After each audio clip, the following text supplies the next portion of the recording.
जी, फिर से एक बार मैं आपके बीच आया हूँ। वो डिस्टर्ब हो जाता है। मैं छपरा के जो नगर निगम बना है और अभी नगर निगम के मेयर पद की चुनाव से संबंधित जो रणभेरिया बजी है और बहुत से वीर बांकुड़े इस मैदान में कूद पड़े हैं, उनके बारे में छपरा के लोगों को अवगत कराना चाहता हूं और एक दिशा देने की कोशिश कर रहा हूं जिससे वे सब एक अच्छे उम्मीदवार का चयन कर सकें। जो भी छपरा की दशा देख रहे हैं आप, चाहे वो भिखारी चौक से लेकर और आपके बस अड्डा तक आपने देखा होगा। आपने विधायकी में भी मतदान किया और फिर मेयर में भी, चाहे वो पूर्व के मेयर हो या वर्तमान हो या कोई भी हो।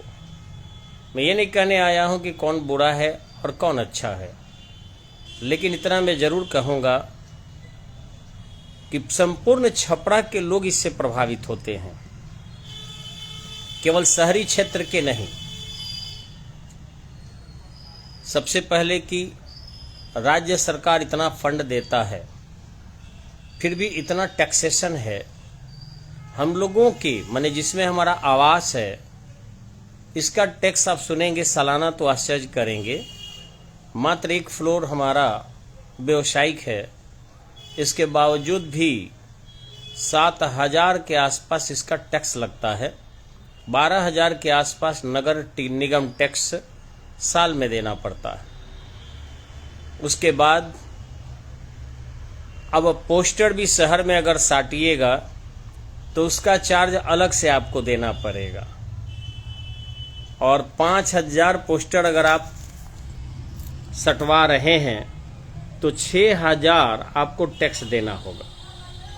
अब सोचिए कि 5,000 हम पोस्टर अगर साटे आज, तो आज ये दिन में वो ढक जाएगा या कोई फाड़ देगा।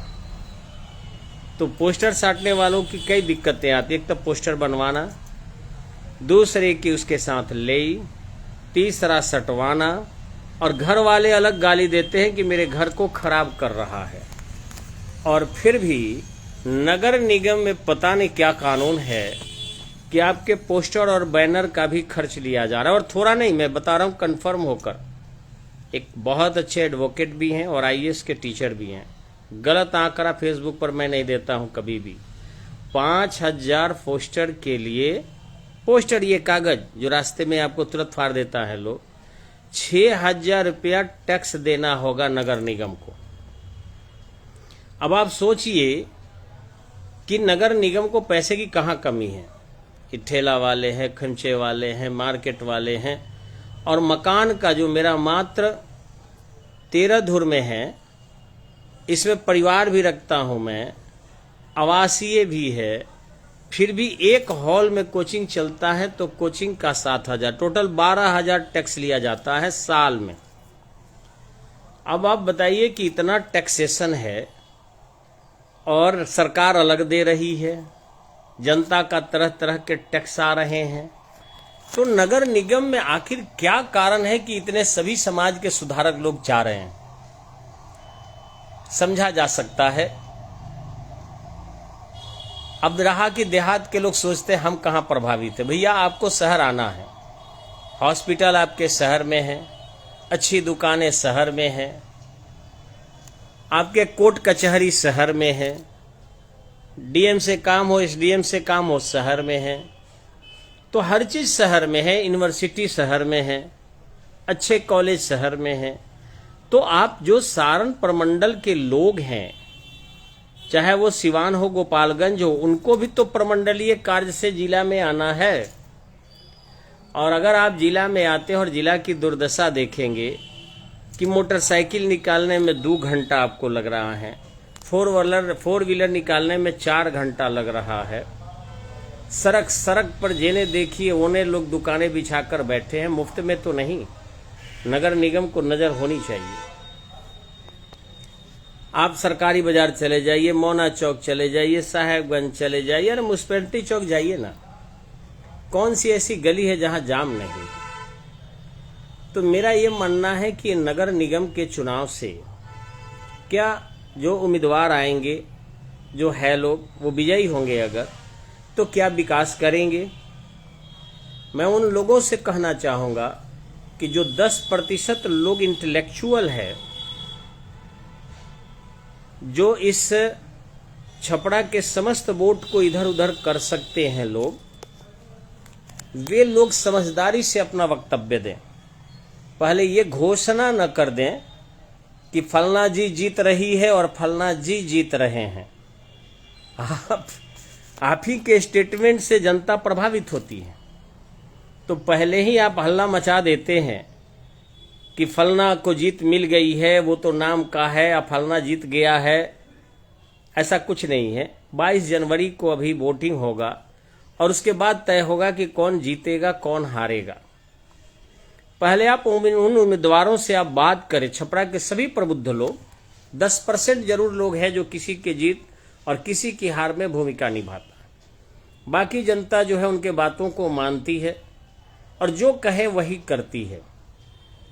तो मेरा मानना है कि उन प्रबुद्ध लोगों से मेरा निवेदन है कि प्लीज कहीं ये मत देखिए आप लोग कि आपका अपना जीत कर आए। अगर आपका अपना भी शोषक है, अगर आपका अपना भी ठगेरा है, या आपका अपना भी पैसे के लिए इसमें आ रहा है, तो उसका विरोध कीजिए। और लग सकता है कि जो इस सारण का उत्थान कर सकता है, छपरा का विकास कर सकता है, उसका समर्थन कीजिए, चाहे वो भले आपका ना हो। लोग अभी से गोलबंद होना शुरू हो गए हैं जात पर या फिर धर्म पर। ये ठीक नहीं है। आपके जात का जीत कर भी ऐसा थोड़े है कि आपके जाति के सबका कल्याण कर देगा, ऐसा तो नहीं है। या आपके धर्म का जीत कर आपके सभी धर्म के लोगों का कल्याण कर देगा, ऐसा तो नहीं है। सबका अपना रूल रेगुलेशन है, उसी के दायरे में कोई काम करेगा। लेकिन हाँ, अगर वो उम्मीदवार खराब हुआ तो ध्यान रखना आपको भी किसी न किसी दिन नुकसान होगा। हम ऐसी गलती कर चुके हैं। छपरा में कई ऐसे लोगों को जितवाने में मैंने भी भूमिका निभाई थी, जो मेरे ही माथा का घाव बना और हमें आज तक परेशान करके रखे हुए हैं। तो मैं चाहूंगा कि मेरे जैसी गलती आप लोग न दोहराइए। बहुत से उम्मीदवार हैं आपके सामने, अतः आप अपने फेसबुक से, अपने इंस्टाग्राम से, और न हो अगर इन सबों से, तो मौखिक ही चर्चा करें, लेकिन अच्छे उम्मीदवार की, सारे उम्मीदवारों की लिस्ट लें, उनके बिहेव के बारे में जानें, उनके किए गए कार्यों के बारे में जानें। हल्ला मचा देना कि फलना जीत रहा है, ये तो लग रहा है कि प्रशासन के तरफ से कुछ हल्ला का इंतजाम पहले कर दिया जाता है, और शायद वही मीडिया भी करती है, वही हम भी करते हैं, वही आप भी करते हैं। कुछ परिवर्तन होना चाहिए। जो जनता चाहती है वो होना चाहिए, जो अधिकारी चाहते हैं वो होगा, तो कभी अधिकारियों का ही मोनोपोली रहेगा। इसलिए मेरा नम्र निवेदन है सबसे कि आप सब छपरा नगर निगम के चुनाव में अच्छे उम्मीदवार का चयन कीजिए, उसके बैकग्राउंड को जानिए, उसके हिस्ट्री को जानिए, उसका उद्देश्य जानिए, और इसके बाद चयन कीजिए। नहीं तो जैसे अभी नरक बना हुआ है और जितना टैक्स के दौर से पब्लिक गुजर रही है, उससे भी बुरी कंडीशन होने वाला है। ये ध्यान रखेंगे आप मरो या क्या करो, इससे कोई लेना देना लोगों को नहीं है। बस प्रशासन का चाबुक आएगा और फिर लगेगा आपसे कुछ के कुछ अनाप शनाप लेने। तो विनय सर जी, आप देखें, सोनू कुमार जी, ठीक इसी ढंग से हमारी प्रिया कुमारी जी, पिंटू सर जी, आप सबको बहुत बहुत धन्यवाद सर। मोहम्मद राजा खान जी, हम यही चाहेंगे कि छपरा में भले आप वोटर लिस्ट में आपका नाम नहीं है, आप लोग देहात से हैं, कोई भी आदमी, या छपरा शहर से नहीं होकर सिवान से हैं, गोपालगंज से हैं, या फिर छपरा में ही दूर से हैं, फिर भी आपको शहर आना है तो शहर में मेयर वो हो जिससे आपकी सुरक्षा भी हो सके, सफाई भी रियल में हो सके। अभी देख रहे हैं आप कि व्यवसायियों को पिंटू सर जी किस तरीके से मन बढ़ा दिया गया है कि गली गली में रोड रोड पर सब ठेला है, खुमचा है, अमरूद का दुकान है। हम तो देख रहे हैं कमिश्नर साहब के पास कंबल बिक रहा है। बताइए, कंबल बेचने का और कोई जगह नहीं है। ठीक किसी कमिश्नर साहब के पास, डीआईजी साहब के पास कंबल बिक रहा है। डीएम साहब के कार्यालय के ठीक सामने फोटो बिकता है, फूल बिकता है, और कोई जगह नहीं है छपरा में। ठीक इसे ठेला की दुकान एसडीएम साहब के सामने लगी हुई है। कचहरी में अंदर घुस जाइए तो ऐसे ही बहुत सारे हैं। अब इनसे सुरक्षा भी प्रभावित होता है सर। फल के बेचने के ड्रेस में ही कोई आतंकवादी आ जाए, कोई क्रिमिनल्स आ जाए ठेला लेकर, कैसे कोई सुरक्षित रहेगा अच्छा आदमी गुजरने के दौरान। इसलिए शहर में कम से कम व्यवसायियों को एक रजिस्ट्रेशन हो, कहाँ ठेला लगाना है, माल की मात्रा कितनी होनी चाहिए।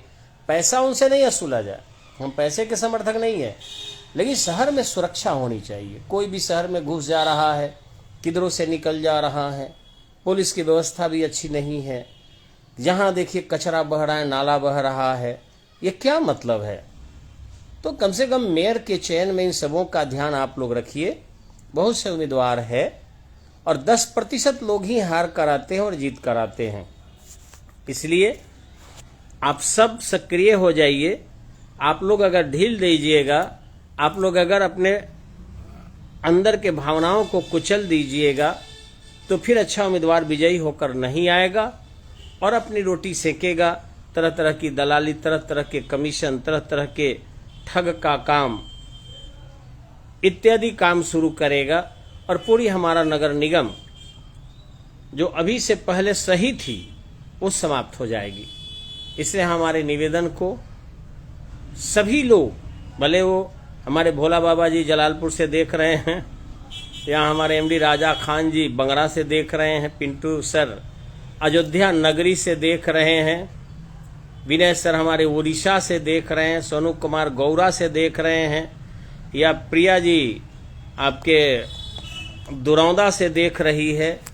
इन सब लोगों से कहना है कि आपको छपरा कभी न कभी आना है। तो उन सभी उम्मीदवारों का वोट करने के पहले लिस्ट लीजिए, या करवाने के पहले सबका कैरेक्टर के बारे में जानिए, और तब उनके जो है किसको जिताना है, हराना है, तो वोट के दिन पता चलेगा। माहौल जिसको आप सबसे बेस्ट मानते हैं उसके पक्ष में आप ही कर सकते हैं। वैसे लोगों को जो खुद से माहौल संजय बाबू बनाए हैं, उस माहौल को अच्छा न माना जाए, यही कहूँगा। और इस तरीके से इस छपरा जो राजेंद्र बाबू की नगरी रही है, यहीं से पठन पाठन किए थे, जयप्रकाश नारायण की राजनीतिक भूमि रही है। इसी भूमि से पौराणिकता में देखे संजय जी तो यहाँ पर गौतम ऋषि रहे हैं। ठीक इसी ढंग से एक विद्वानों की नगरी है, और इसे जाम का शहर बना दिया गया है, गंदगी का शहर बना दिया गया है, लूट खसोट का सेंटर बना दिया गया है। इससे निजात छपरा को दिलाने वाला, चाहे वो महिला उम्मीदवार हो या पुरुष उम्मीदवार हो, उसे दिया जाए। हम लोग सर बता रहे हैं, जब छपरा में आए थे वर्ष 2000 में आकाश सिंह जी, तो हमने ऐसा छपरा नहीं देखा था। बहुत साफ सुथरा छपरा था, कहीं कचरा नहीं लगता था। और वो शायद उदित राय जी उस समय में नगर राज्य मंत्री थे। काफ़ी कम पैसे में, बिहार के पास उतनी पैसे नहीं थी, फिर भी गाड़ियों की इतना जमघट नहीं। अभी तो हमारे विद्यार्थी ब्रह्मपुर से अगर आना चाहें कि स्टडी पॉइंट आ जाएं, तो उनको 1.5 घंटा का समय लगता है। तो कुंदन कुमार जी, हम सबसे यही कहेंगे कि आप जहां भी हो, एक चीज़ जरूर ध्यान रखना कि छपरा कभी न कभी आपको आना है। ऐसे उम्मीदवार का आप सब चर्चा करें जो वास्तविक रूप से शहर के सफाई पर ध्यान दे और सुरक्षा पर ध्यान दे और जाम से निजात दिलाए। उसमें से सबसे आप पूछिए कौन है जो सफाई का रियल में ध्यान देगा। ये जो मार्केट लगा लगा कर रोड को जाम करके रखा गया है सर, सभी लोग सड़क को एकदम लग रहा है कि वही दुकान का अड्डा हो गया है, उसको कौन निजात दिलाएगा? इन सब को ध्यान में रखकर उम्मीदवारों से वार्ता करके और तब वोटिंग किया जाए। 22 जनवरी वोटिंग का डेट है और उम्मीद नहीं, मुझे विश्वास है कि आप लोग इस चीज़ को फैलाएंगे। धन्यवाद, नमस्कार।